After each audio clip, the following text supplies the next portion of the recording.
Hello, traditions! Good day, and this is again your learning partner, Teacher Anna. Now, welcome back to Tagum Doctors College. So, last week we have learned about lesson number 12.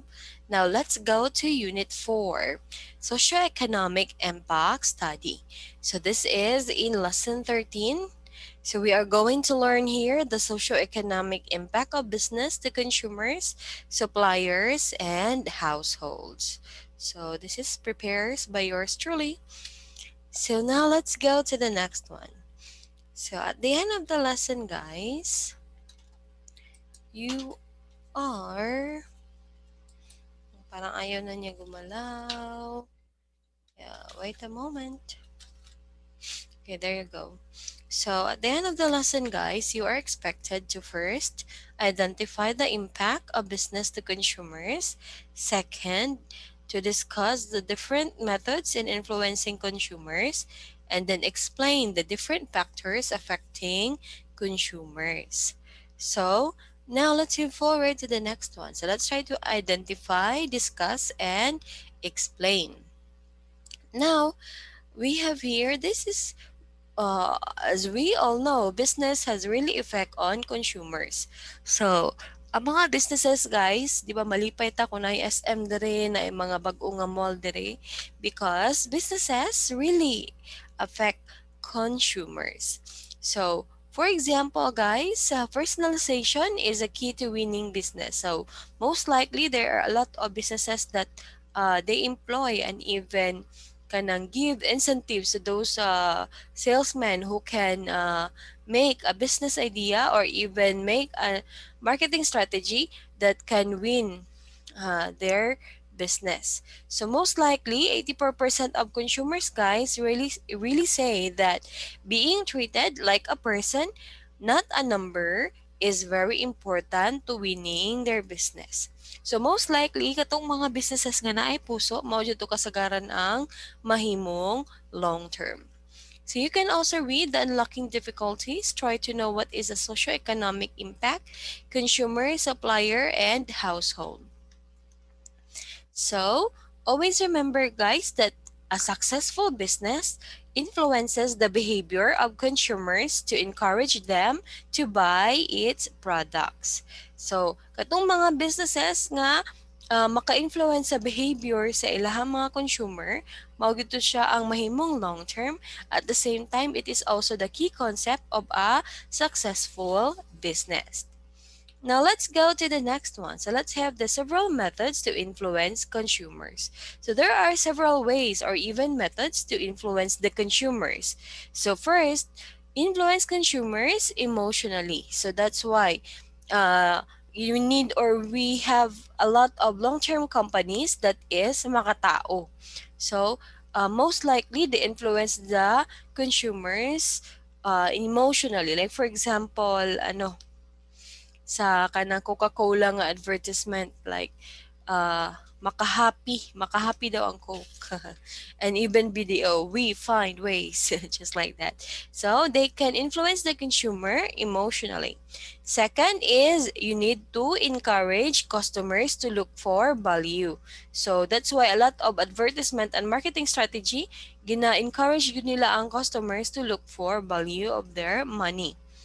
And the third one is offer social responsibility. Okay, palit mo ani ato ang product, it is because it can help differentiated charitable institutions or even kuan makatabang ni siya sa mga typhoon victims, fire victims, just like that. So because their company offer a social responsibility, that's why a lot of people and a lot of consumers would really want to buy their products kasi makapalit pa ka silang products, makatabang pa ka. And then number four is the change behavior with excellent service. So most likely, if you are or our consumer is treated as a king or a queen, so with that excellent service, we can change their behavior. Next is the factors that impact business and consumer confidence. So kung si consumer or si business maka-impact sa consumer, si ano pod si consumer pod nag-impact kang or nag-iimpact ang business. So, now let's have the next one. So we have the factors that impact business and consumer confidence. With policymakers in the major economies working hard to restore and maintain confidence levels and shifts in sentiment, indicators playing key role in risk assessment of investors, it is worthwhile to consider the various influences on the qualitative economic measure. So most likely, guys, there are a lot of policymakers and even policy makatabang gid siya sa paglambo sa atong ekonomiya. So because of this factors, it can impact the businesses and the consumer confidence. Like for example, just what happened in our pandemic crisis. Because we have a pandemic crisis, a lot of business are being closed and even nagadaghan kay mga businesses nga naga-struggle. And then even the consumer confidence, like for example, tung nabalita ang Food Panda nga naa sila rider nga nagpositive sa COVID. So most likely ang consumer confidence mubaba pud siya. So that's why ato nga time gamay lang ang naga-order sa Food Panda because the consumer confidence is being distracted by that pandemic or the positive nga rider nila. Next, guys, is the uh, several common factors that have the potential to cause marked shifts in sentiments include the following. So, maybe it is a good shift or a bad shift. So, it means like there is kani siya mo ni siya atong mga factor nga nagahatag og dako nga influensya sa sentiments or markships sa isa ka business. So it could be risky or it could be an opportunity. So first is changes in interest rates and or exchange rates, particularly if they are rapid, large, and unexpected. So that's why a lot of corporations would really want and even and do their best to control the market and even kanang daghan gid sila og ginabuhat nga pamaagi para musaka pa ang ilahang market share. So in that way, daghan pud ang mag-invest sa ilaha. But if ever they have a very bad or going down interest rates and exchange rates, so daghan pud og mga investors nga mo withdraw sa ilaha. So that's why it is very important nga kabalo jud ka kung unsa na or asa na padulong imong interest rates or your exchange rates. And then for second one, swings in the business cycle and associated movements in employment, unemployment levels, and business investments intentions. So always remember, guys, there is also a lot of things that you need to consider when putting up a business or even having your own business. So there is a swings in the business cycle. So, always remember, in every business cycle, dili pwede nga permanente lang ka sa taas na at time nga hinay ang sales and then your slope is going down. So, that's why you need to have a new idea, fresh ideas, how to keep up or how to maintain your status quo above your expectation or above the business cycle. So, and we also have the associated movements in employment and unemployment. Like you need also to know how to retain your employee or your mga employee. Dapat kabalo ka unsaon sila pag-retain. And then kabalo ka nga dili sila basta-basta mohawa sa imuhang company or corporation. It is because it can also affect the business and even business investment intentions. You need also to consider kung sino yung mga investor mo. Baka kasi lahi ang ilang intention, they want to own the business or they want to bankrupt the business. So you need to background check before you accept business investments. And next is number 3 is shifts in relative prices. So you need also to know who are your competitors. What is the relative goods that you have? Like for example, if you are selling gas or gasoline, so lahi-lahi man ka nga company. Like if you are the owner of Shell, so you need to know the fluctuation price of Petron, mm, Flying Bee, and all of those relative goods, you need to know their ships and even their prices so that you can compete gradually. So makakompete jud ka sa ilahang mga prices, and that is not kanang kuan, dili siya every month. You need to do it like every day. So that's why stressful pud mahimong businessman. But kung kuan lang ka, hawd lang ka, mayo lang ka mo, trabaho, maayo ka mo hanay sa imuhang mga dapat nga buhaton, then you could have a very successful business. So in this one too, shifts in relative prices of non-discriminatory discretionary goods and services, and then notably petrol, healthcare, education, and utilities prices. So there is also an uh, ship in services. So most likely, if you are giving services in this one, or uh, giving law services in this place, and then there is a relative services nga nag-offer ana karon because nanay mga bag-o nga lawyer, then you need also to know who are your competitor.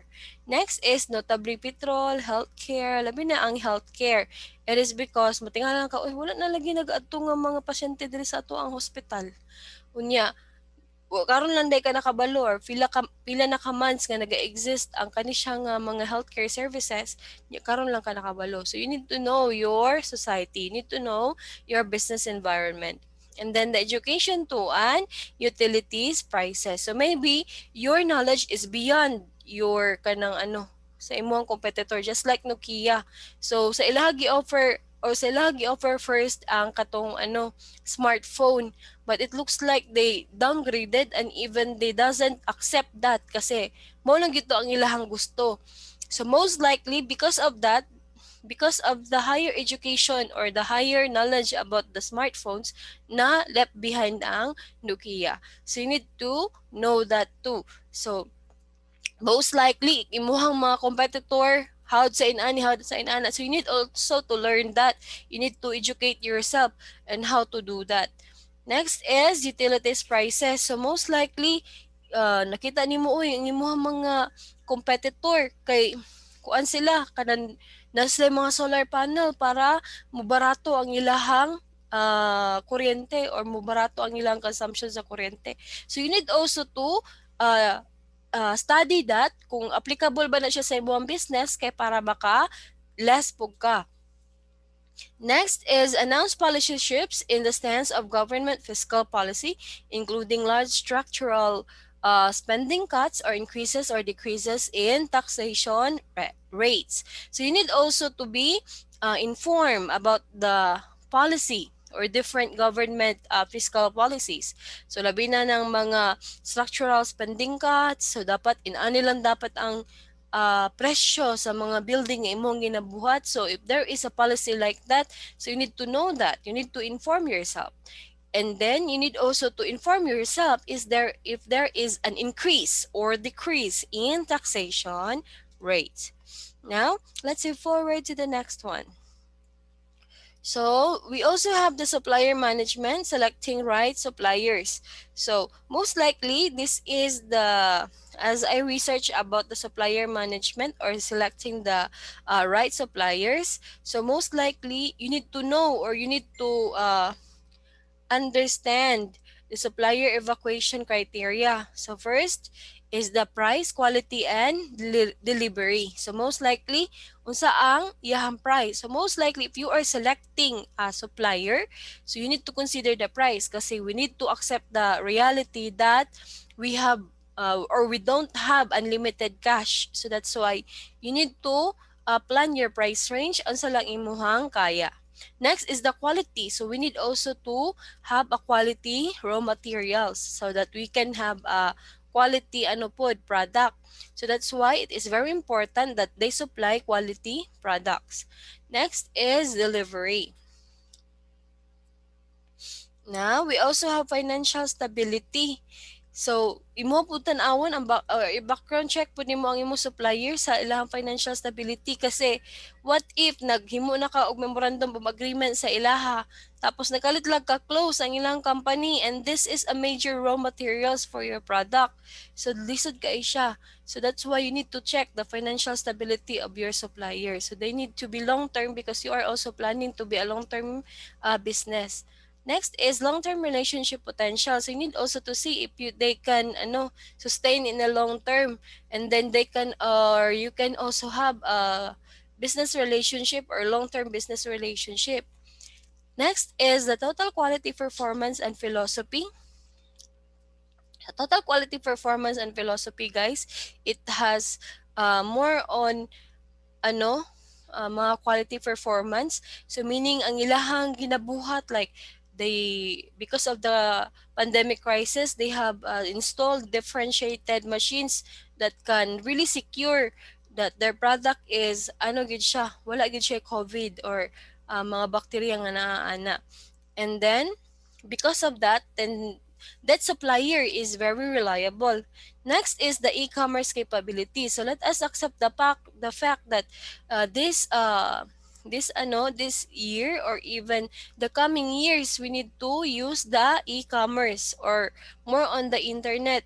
So all of us should have a capability, or maybe, and even the supplier should also have a capability to have an e-commerce. So meaning you can contact them through online, you can contact them, or they have their website, they also have their ano mm, 24/7 hotline. So just like that, because it is very important, especially if you are operating 24/7. Now let's go to the choosing suppliers for your business. So, paano mo malalaman kung siya na? So, the one. So, most likely dito is for, choosing the right supplier. So, first, guys, so you need to find suppliers. Tapos, reliability, stability, location, and supplier groups. So most likely, it is related here to the one I have researched about the supplier evaluation criteria. So most likely, to find a good supplier, you need to know who can be your supplier. So pila ka buok ang nag-produce ana. Next is you need to know also the price. So, kuan ba unsa ang price fluctuation ana nga mga supplier. So maybe they give this price if you buy something like this kasi naman guna siya yung mga retail price and the wholesale price. Next is the reliability. So as I say a while ago, so you need to have a reliable supplier kasi dili pwede nga kanang lulubog lilitaw kasi your business, or especially if you want to run your business 24/7 and even 7 days in a week, just like that, so you need to have a very reliable supplier. Next is stability. So they need to be stable to have a long-term relationship. So para na mo long-term relationship, you need to be stable. Next is location, and then the supplier groups. So for the location, so much better if doon lang gyud siya sa imuha. Pero if you have your own kana commodities, you have your own warehouse, and then napog kay nindot nga mga business equipment and delivery trucks, so mas nindot ko okay ra pod kung layo, basta kay kuan lang siya, accessible nga location. Next is supplier groups. So most likely mas nindot jud kung katong imong mga supplier is mga dagko nga kumpanya because they can sustain you in a long term basis. Now let's go to the household spending. So we need to know the household spending. It is because we need to have kanang a study about what are the products that is consumable, what are the products that kanang dili consumable and dili priority sa ato ang mga consumer. So that's why we need to know the household spending. So what is the household spending, guys? For example, for this one, this is from the National Economic and Development Authority, or NEDA. So this is the monthly consumer basket of an average Filipino family. So we have the food and non-alcoholic beverages. So for this one, for example, 3,834. So maybe if you have like 6, 7, 8, 9, 10, 11, like 12,000 nga monthly income. So mo ni siya ang imuhang priority, rice, meat, fish, vegetables, and maybe non-alcoholic beverages too. So, kung manigarilyo ka o magtabako ka, so mabawasan pag ito imong income, you have the alcoholic beverages and the tobacco.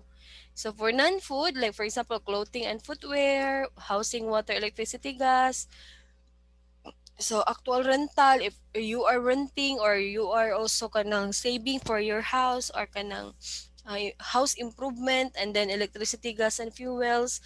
So most likely you need to know all of this so that you can assist, like, is your product kanang consumable daily? Is your product consumable monthly, weekly? So just like that. So that is for household spending. So every business owner should study that so that you will know what is the price range and your consumers attitude toward your product or toward your business. Now let's go to the factors affecting household spending.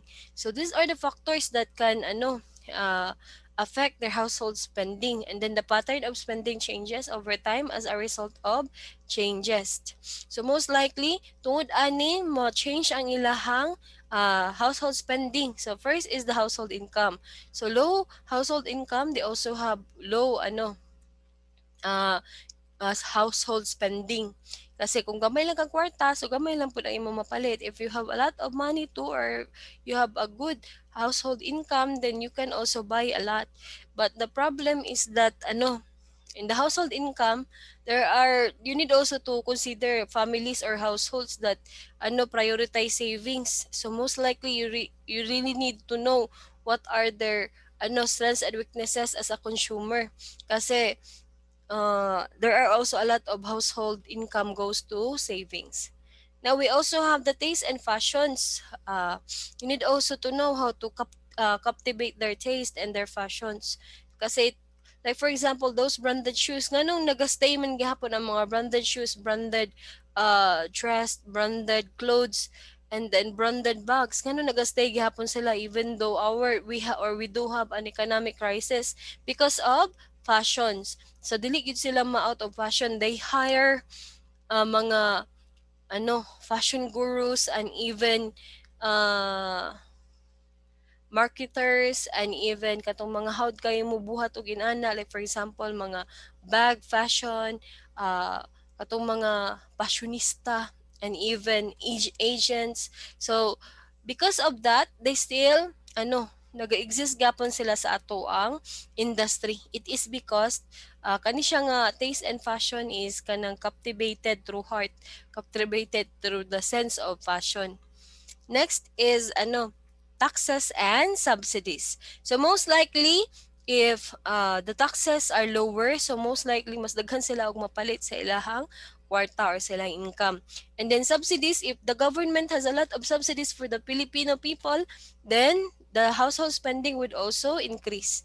Next is the relative prices. So most likely if if you are a relative good, so most likely mobalhin sa imuha ang mga consumer kung if you have a very low price with the same product and quality.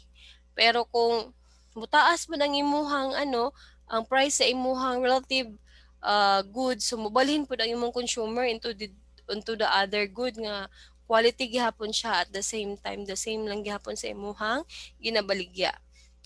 So now let's go to the determinants of spending. So this is the one that I have researched about the determinants of spending. This is the adaptive social protection.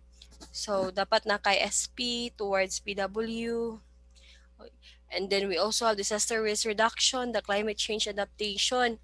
So mo ni siya maka-determine sa spending. We also have the climate risk, poverty, political risk, socioeconomic control. So mo ni siya ang outside. We also have the public spending. Even the public and even the government, they also have allocated, which is composed of obligatory and non-obligatory allocations. We also have the realized public spending, we have the obligatory and non-obligatory realizations. So here guys, are in our book we have a differentiated determinants of spending.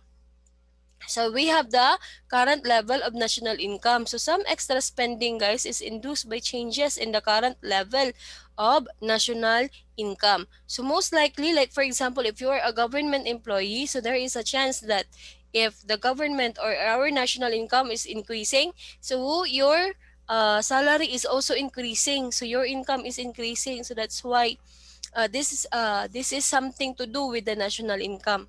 And then we also have, if you are, or if you are a businessman and then your business is like kanang partnership with the government, then if we have a national or a bigger national income, then you can also have a bigger project. Next is the label of savings. So spending and saving are mutually exclusive, which means that if income is fixed, any change in household savings will inversely affect spending. So that's why kung daghan kayo og mga tao nga nagasave, so they just have a little or very little nga expenditures because of that. So in that way, your business is affected kasi dili naman wala na may mga consumer nga palit because they are more on savings. So that's uh okay kayo ang mag-save pero kuan kini siya kanang sakit sa mga sakit sa business nga side. It is because the consumer are not buying something or they doesn't earn from the consumer. It is because the level of savings of the consumers are getting higher. We also have expectation. If household are confident and high positive expectations about the future, so kanang ato ang panantawon gani nga, I know in the future I will be rich, or I know in the future this business is very successful, just like that. So these expectations or the future, if you have positive expectation of the future, like napabta ko sweldo pagka karong 15, so kuanan na ko ni okay ra ni siya nga magamit na ko, it is because napa ko'y coming nga income. So in that expectations, that is also can determine the spending. So because you have, or you know that you have a bigger income, you need a coming money, so you can spend a lot. So that's why spending can rise if you have a very good or positive expectation. But if you also, or the consumer has a negative expectation, they can also reduce their spending. So we also have the unemployment. So unemployment, guys, has really a big effect in businesses. They have a two potential effects on household spending. Firstly, the unemployed spend less because of their lower personal income, and secondly, unemployment causes negative expectations even for those employed, and this can act as a curb on spending and stimulus to saving. We also have the rates of income tax. So if we have a very low income tax, then that kanang exist will be go to the spending. And then if we have a very high income tax, so that's why we are the consumer also tend to just spend what they can. And the next is the interest rate. So by altering the level of savings, a rise in interest rate will stimulate more savings and less spending. So most likely, if the interest rates of savings, like in the bank, so kung mas taas ang iyahang kuan earning or nagatubo siya og dagko, so that's why there are a lot of kuan siya savings. So mga consumer is more on savings, not on spending. So that's why mo baba pod ang imuhang income. So that will be all, guys. Thank you so much for listening. So I hope you will read your modules from pages number 1, 2 until pages 5. So 1 to 5 is for lesson 13. So now you can also read your book of Applied Economics for Senior High School, authored by Lianyo, 2016. That is from pages 185 to 194 to know more about the lesson, and even to answer more for the focus question. So thank you so much, guys, for listening. I hope you learned a lot from our lesson, and always remember to make your parents proud. Have a great day to the shins, and see you again. Bye.